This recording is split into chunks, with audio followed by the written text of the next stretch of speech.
القبض على البلطجي حسام حسن مدرب منتخب مصر لهذا السبب الكارثي اليوم.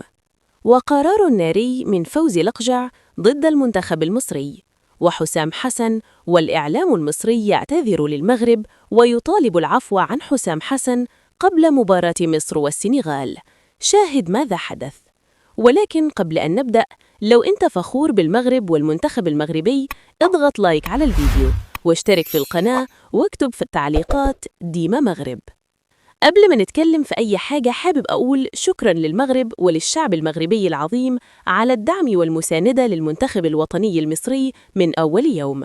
مشكور الشعب المغربي العظيم. وأنا دائماً وأبداً بقول بأن اللي وصل له منتخب مصر في بطولة كأس إفريقيا بالمغرب بفضل الجمهور المغربي العظيم وبدعم جمهور المغرب في كل المباريات. فخلينا من البداية نتفق بأن اللي وصل إليه منتخب مصر ده يرجع للجمهور المغربي العظيم اللي كان بيساند وبيدعم منتخب مصر في كل مباراة. جمهور المغرب في مباراة مصر وجنوب إفريقيا الأعداد وصلت ل 42 ألف مشجع في مدينة أجادير المغربية. طيب، امبارح المنتخب الوطني المصري غادر مدينة أجادير وتوجه إلى مدينة طنجة العالمية لخوض مباراة السنغال في الدور نصف النهائي. حسام حسن الغير مؤدب والغير محترم النهاردة في المؤتمر الصحفي قبل اللقاء المنتظر ما بين مصر والسنغال، من المفروض إن أنت مدير فني لمنتخب مصر تبقى مؤدب ومحترم وفي نفس الوقت ذكي وتعرف الكلام اللي أنت بتقوله كويس. لكن اللي حصل النهاردة كارثة بكل ما تعنيه الكلمة من معنى.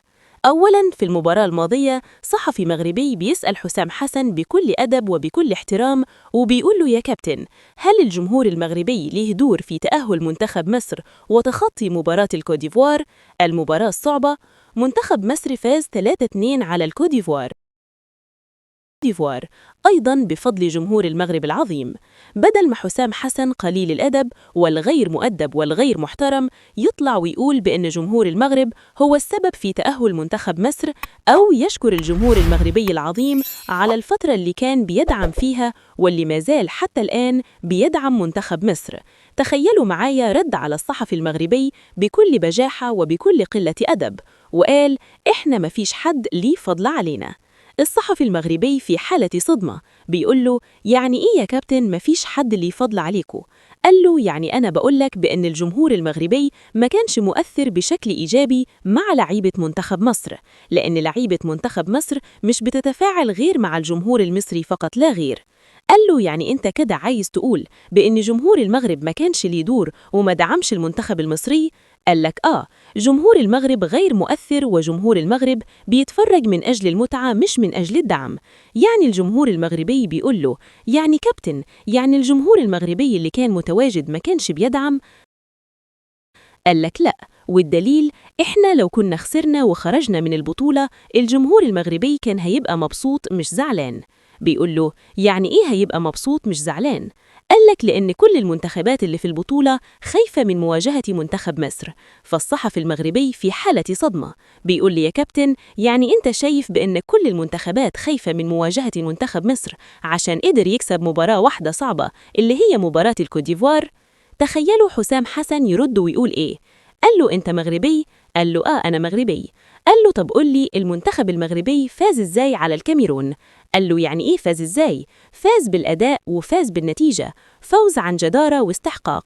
قال له: لا، مع احترامي ليك، شوف بقى البلطجة وقلة الأدب والتطاول هنا من حسام حسن. بيقول للصحفي المغربي في المؤتمر الصحفي قدام كل الصحفيين. قال له: لا، مع احترامي ليك، كان المنتخب المغربي ما فزش بالأداء وبالنتيجة. قال له: يعني إيه؟ قال له: هناك عوامل أخرى. قال له: أنت تقصد إن التحكيم ليه دور في فوز المغرب؟ قال له: أيوة، في التحكيم ليه دور في فوز المغرب وتأهل المغرب. ومش بس كده، قال لك مباراة تنزانيا والمغرب، منتخب تنزانيا في آخر دقيقة في الدقيقة 94 ليهم ركلة جزاء لم يتم احتسابها. ده مين ده؟